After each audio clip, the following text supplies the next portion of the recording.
So you're looking to buy a house, but you're making less than $100,000 a year. First of all, welcome to the club that has a population of just about most of us. In today's market, it might feel like you need to either sell feet pics or hit the Powerball to even think about homeownership. But believe it or not, it's actually possible. Yep, you heard me right. You can buy a house even without that dream salary of a millionaire tech mogul or an OnlyFans model with great feet. Now, before you call a realtor and start shopping for mansions, let's pump the brakes a bit. To buy one of these houses at that salary, you're going to need to make some sacrifices, like maybe settling for a house that requires a little elbow grease and some solid planning. If you do that right, you'll be unlocking the front door in no time. There are still some cities in the US where homeownership is possible for us mere mortals. And that's what we're looking at today. Got it? Get it? Good. Let's take a look.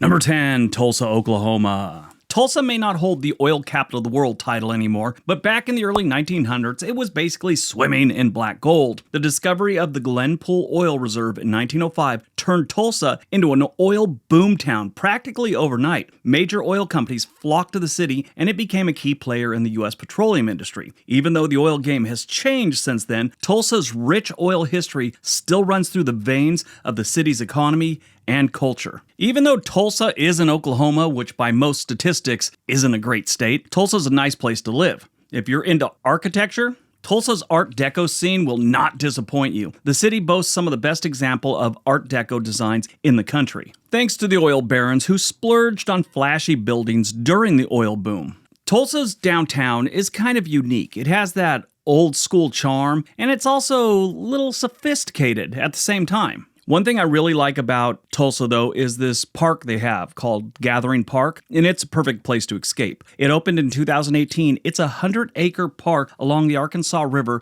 and it's a playground for all ages, complete with gardens, walking trails, eye-catching art installations, and it was all funded by George Kaiser Family Foundation. That I just learned who funded it while I was researching this video. I've been to that park. It's pretty cool. Here's the numbers. The average home value in Tulsa, Oklahoma is $205,000. The income you would need to purchase that home with full mortgage and all that good stuff is about $71,000, which statistically says about 65% of the United States population can pull that off with a little planning and some effort. If you're looking for a house in Tulsa that needs a little work, and might not be in the best neighborhood, you can get a house like that for under $150,000. That's just a guesstimation from what I'm seeing on Zillow right now. Number 9, San Antonio, Texas. San Antonio is one of those places that feels like it's been at the center of it all. The Alamo is a perfect example of that. This iconic site was the backdrop for one of the most famous standoffs in history during the Texas Revolution. Picture a handful of brave souls standing their ground against a much larger army in 1836. Kind of like the ultimate underdog story. On a sad note, that underdog thing didn't work out and they didn't win, as we all know. This was the first incident in the United States where another country did the F around and find out. Because they went after them. After they killed everyone in the Alamo, all the Alamo's people's friends chased down the Mexican army. It's a great story, read a book on it. Both the movies I've seen about this whole thing, they sucked. Today, the Alamo is a UNESCO World Heritage Site, drawing millions of visitors who come to soak in the history and feel that Texas-sized pride. If you're in San Antonio, there's plenty to see. You can go to the river walk and all that good stuff. It's now a place where you go shopping and they have festivals and they have guys dressed up like bushes that scare people. Originally, it was just built to prevent flooding. San Antonio is nicknamed Military City USA. It's no exaggeration. This city has a deep connection with the U.S. military thanks to Joint Base San Antonio, which includes major installations like Fort Sam Houston and Lackland Air Force Base. Now, this is a really strange thing. I did a video about the best towns for veterans a couple years back, and I ran a survey asking what's the best city in the United States for veterans. According to the survey, San Antonio didn't make the list. I've always known it as the best place to live. That was weird. Here's the numbers. The average home value in San Antonio is about $259,000. The income needed for that, about $78,000 a year. If you want to get a fixer-upper, they've got quite a lot to choose from, everywhere from $99,000, which might take a little too much work, to about $165,000. I'd say $165,000, $170,000 is a good area to look at if you're looking for a fixer-upper. Number 8, Greensboro, North Carolina. Greensboro, North Carolina played a huge role in the civil rights movement thanks to the Greensboro sit-ins of the 1960s. 4 college students from North Carolina A&T University decided enough was enough and sat down at the whites-only Woolworth's lunch counter, refusing to budge until they were served. Their peaceful protests sparked a national movement leading to desegregation across the country. Today, you can visit the exact spot where history was made at the International Civil Rights Museum. That's all good, but that's not all Greensboro is. Back in the day, Greensboro was all about textiles and manufacturing. It is home to big names like Cone Mills and Bluebell, the original makers of Wrangler jeans. The city was a powerhouse in the textile industry during the 19th and 20th century. While those days have passed, Greensboro has reinvented itself as a different kind of economy that shines in logistics, healthcare, and education. So if those are the fields you're in, this is a great place to move to, and that's what a lot of people do. All in all, Greensboro, in my opinion, is one of the better places to live in North Carolina when you figure in affordability versus, what you're getting for it. I'm not saying this is the perfect city. I just think when you balance it all out, it's one of the best options. They've got everything. They got Science Center, which is like 3 awesome places in one. It's a science museum, a zoo, and an aquarium. I went to a place called Sky Wild last time I was there, and it's like a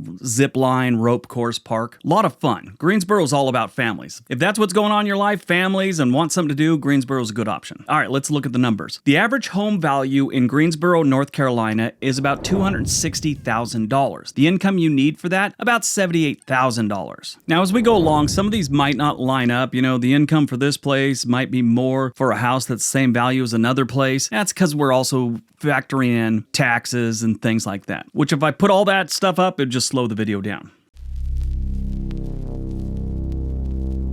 Number 7, Milwaukee, Wisconsin.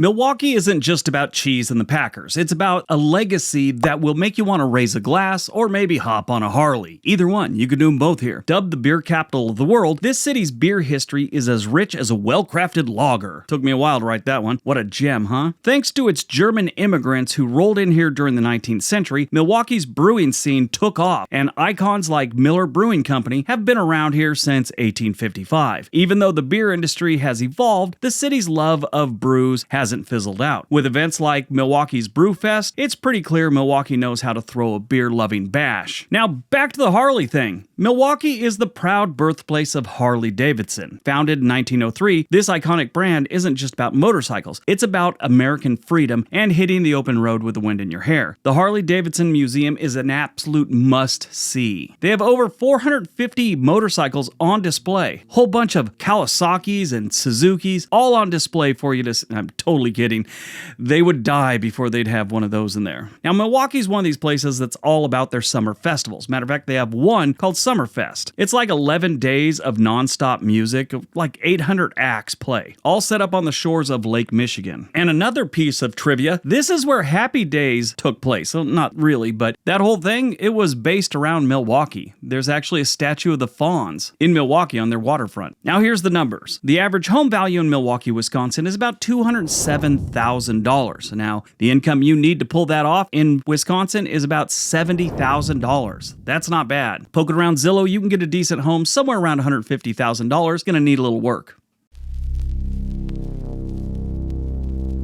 Number 6, Fort Wayne, Indiana. Fort Wayne has long been a key player in America's transportation and industrial scene, thanks to its prime location at the meeting point of the St. Mary's, St. Joseph's, and the Maumee rivers. Back in the day, Fort Wayne was the hotspot during the canal and railroad boom, especially with the completion of the Wabash and Erie canals in the mid-1800s. Goods flowed between the Great Lakes and the Ohio River, with Fort Wayne acting as a major pit stop along the way. Even today, the city's industrial roots hold strong, with manufacturing, healthcare, and defense still leading their economy. Fort Wayne's got a pretty cool zoo. It's called the Fort Wayne Children's Zoo. You gotta take your kids there if you got kids. It's been ranked among the best in the country. Since opening in 1965, the 40-acre zoo has hosted over 1,000 animals, and its themed exhibits like African Journey and Australian Adventure, it's a good time. If you're new here, I love zoos. Fort Wayne's also home to some the legendary Johnny Appleseed, who was more than just a guy with a thing for apples, found his final resting place here. His real name was John Chapman, and he became famous for planting apple trees and promoting conservation throughout the Midwest. His gravesite is part of the Johnny Appleseed Park, where the city throws an annual festival to celebrate his contribution and keep a slice of American folklore alive. Yeah, most people don't know Johnny Appleseed was a real guy. He introduced apple trees to large parts of Pennsylvania, Ohio, Indiana, Illinois, and Ontario, as well as the northern part of West Virginia. All right, here's the numbers. The average home value in Fort Wayne, Indiana is $234,000. Now, if you want to get that house, you probably need to make about $71,000 to make it happen. Poking around Zillow, you could probably get a decent house that probably won't take much. I mean, I'm not getting under the houses and checking the plumbing or the electricity or anything like that. Just from what I could see, you could get something right around 160, 170,000 that is ready to move in and decent. Number 5, Pittsburgh, Pennsylvania. Pittsburgh's nickname, Steel City, isn't just for show. It's a nod to the city's ironclad history in the steel industry. Back in the day, Pittsburgh was the beating heart of the American steel production industry, with more than 300 steel-related businesses calling it home. Giants like U.S. Steel helped build the city's reputation, making Pittsburgh a key player in shaping modern America. While the mills have quieted down, the city hasn't lost its edge. These days, it's a powerhouse in healthcare, education, and tech, but there's still a strong sense of pride in its industrial past. And if you're a fan of bridges, they got plenty. This is like your dream city, with 446 bridges in the city, well, the surrounding area too. Now, if you look, you're only going to see like 25 big bridges, but they count all the little tiny bridges that go over every miscellaneous creek, drainage channel, canal, whatever. And that brings them up to over 400 bridges. Pittsburgh has also become a futuristic hub of technology and robotics. Carnegie Mellon University is at the forefront of this movement, leading groundbreaking research in robotics. Thanks to CMU, the city has attracted tech innovators and companies testing cutting-edge technologies like autonomous vehicles. So don't be surprised if you go here and you see like your Uber doesn't have a person in it. Here's the numbers.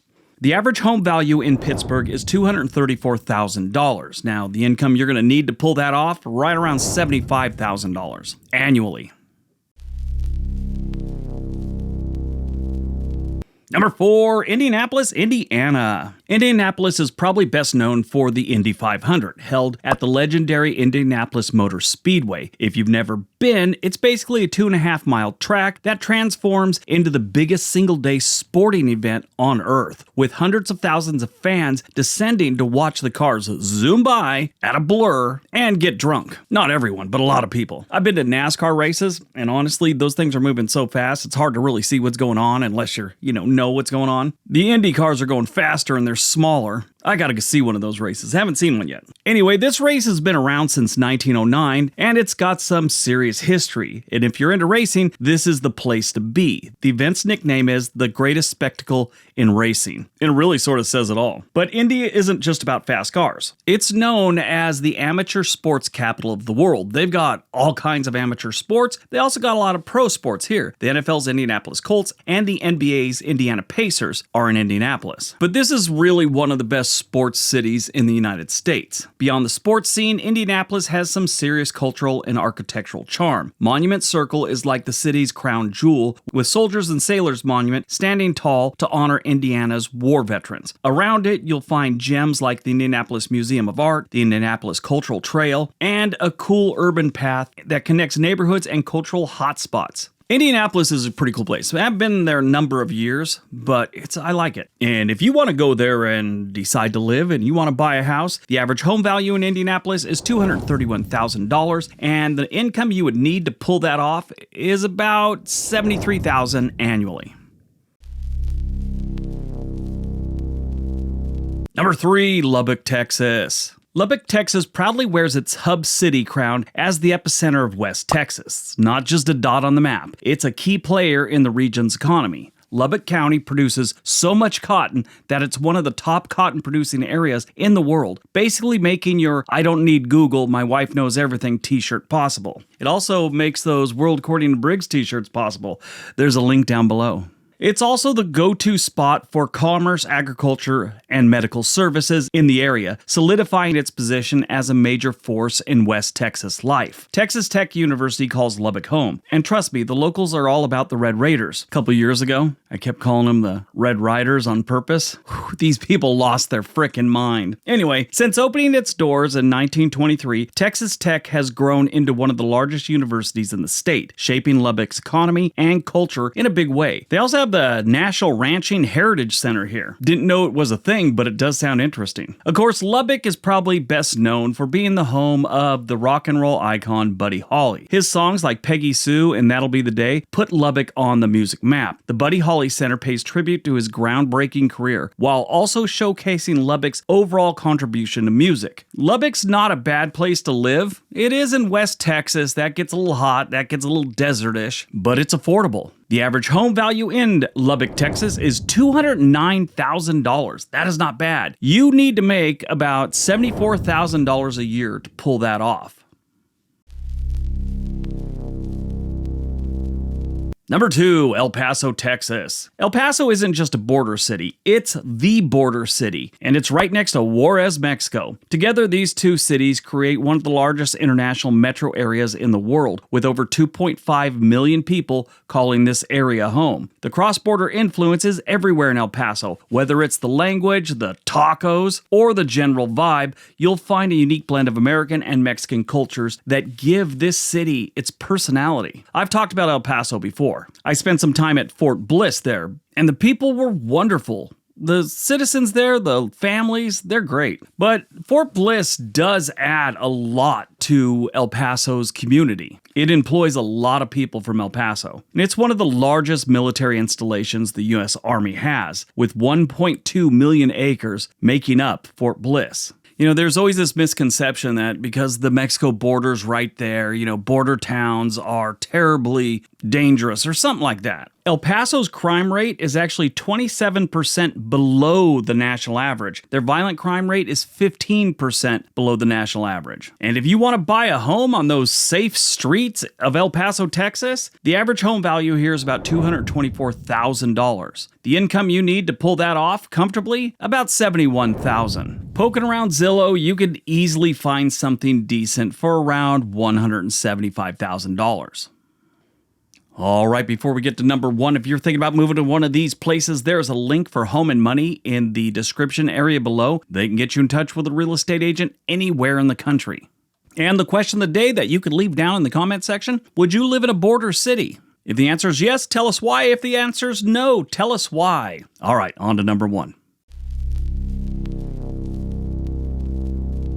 And number 1, Oklahoma City. Oklahoma City may be known for many things, but if you're into cattle, it's like Disneyland of livestock. The National Stockyards, founded way back in 1910, have made this city the epicenter for the world's largest stocker and feeder cattle market. Ranchers from all over still roll into town to buy and sell their cattle, keeping Oklahoma City's ranching roots alive and well. So if you're looking to understand a city with a rich cowboy history, Oklahoma City gives you a front row seat to all the information you need. On a much more somber note, Oklahoma City is home to a place of deep reflection, the Oklahoma City National Memorial. This site honors the 168 people lost in the 1995 bombing of the Alfred P. Murrah Federal Building. The memorial, with its haunting field of empty chairs and peaceful reflecting pools, is both a poignant reminder of tragedy and a symbol of hope and resilience. Now, if you're into wild weather, Oklahoma City's a great place for that too. This is like ground zero for Tornado Alley. So if you do decide to buy some real estate here, make sure it's got a basement and keep an eye out for ominous looking clouds. If you want to move to Oklahoma City and buy a house, the average home value is about $205,000. The income needed to make you a homeowner in Oklahoma City comfortably is about $71,000. All right, that's today's video. Hope you guys enjoyed it. If you did, you'll probably enjoy one of the 2 videos being suggested right now. Everybody have a great day. Be nice to each other.